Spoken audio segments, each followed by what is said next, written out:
one time back in school, I had to like go back to my campus at around 11 p.m. I walked with my friends all the way to the parking lot because my campus building and the parking lot, it's like it's so far away. After we got to the parking lot, everybody separated and they went home. I went to my motorbike, and you know what? Turns out I forgot my motorbike key. I had to walk all the way back to my campus building at freaking 11:30 in the night. I arrived at the campus building and I realized that the entire building, the lights were already off. So I went around and I looked for the security guard to like tell him like, "Hi, I forgot my keys. Can you like turn on the lights?" But I couldn't find him for some reason. My campus, if it's already like certain hours, like maybe like 10 p.m., 11 p.m., most of the buildings, probably the security guard is gonna like check all the buildings and then like ask you to go home. I heard that they used to allow us to like stay however long we want. There were some unpleasant incidents, I guess, that happened in the past. So when I went to school, the rules are much more strict. The students did the nasty. I think it was more than just the student did the nasty. This is like a rumor, so I can't say if this is like something that actually happened, but apparently they let one student stay in one of the buildings until the morning. Apparently this dude was legit trying to summon something, as in a legit summoning circle. Imagine you being the security guard and you just like allow this student to like, okay, you want to stay until the morning in this building? Yeah, sure. Just don't do anything weird. And in the morning, you come to check in on the student and you see that. Oh my god. So I turn on the light switches for the entire floor. I go to my classroom and turns out I left my key in one of the tables. I turn off all the lights so like I don't get bonked by the security guard. I go to the lobby and turns out somebody already locked the doors. They chain the two handles together and they use this big ass padlock. I had my phone, so I called like some of my friends, yeah, but most of them were either already asleep or just like not on their phone. I waited for about an hour. I actually got rescued by one of my friend. You what? I'm stuck. I'm stuck, bro. You mean like stuck? No, bro. I mean like I went back to our building to get my motorcycle key, but somebody already chained the doors outside. Don't get me wrong, this particular friend of mine, this particular classmate of mine, he is like the chillest, the most chillest dude bro friend I have. He's like, but it's already 2 a.m., bro. And I told him, if you help me get out, I'll treat you to to a certain fast food chain breakfast. How about that? Gitu. The moment I said that, he was like, oh, heck yeah, bro. It's so easy.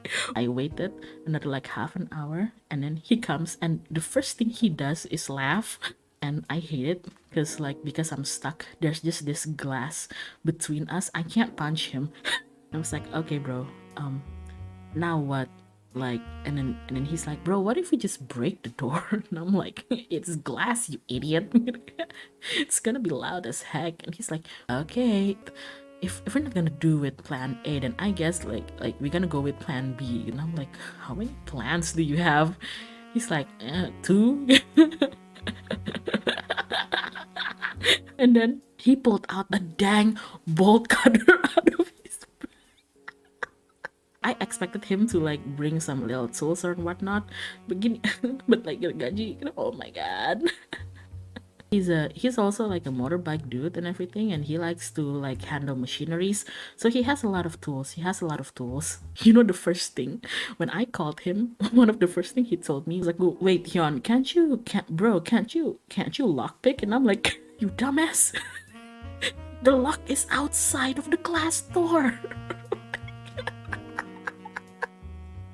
The funniest thing is that when he pulled that bolt cutter, I was like, why didn't you just bring your lockpicking kit? He legit ass just said, oh yeah, I forgot.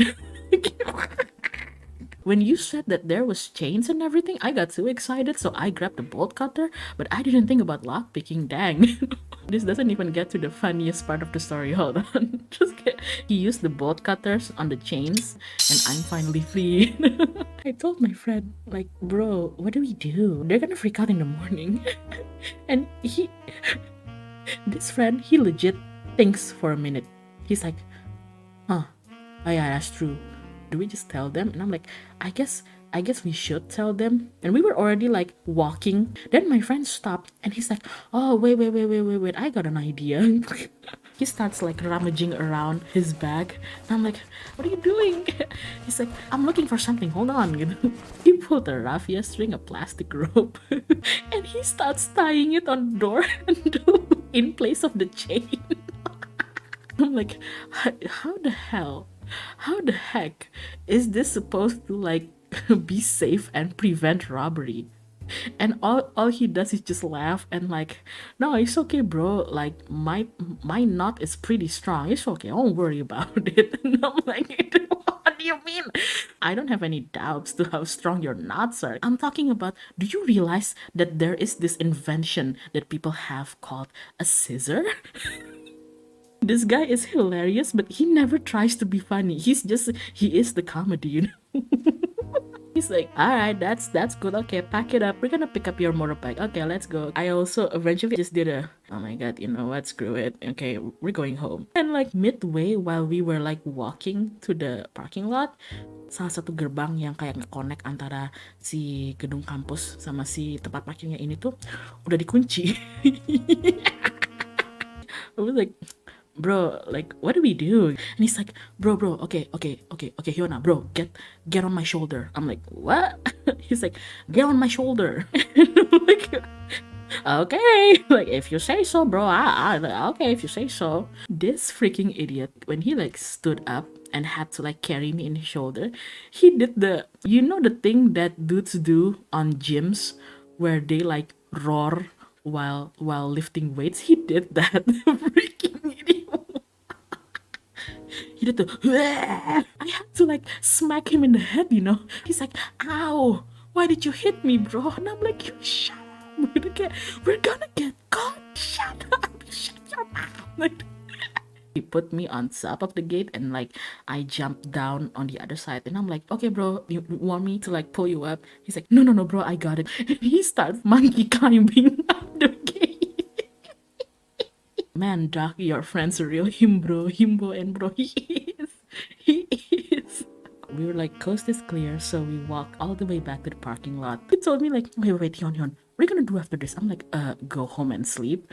He's like, what about my breakfast? I'm like, you're gonna get your breakfast before our morning class in about how many hours? He's like, the place is open 24 hours, right? Like, what if we just go there?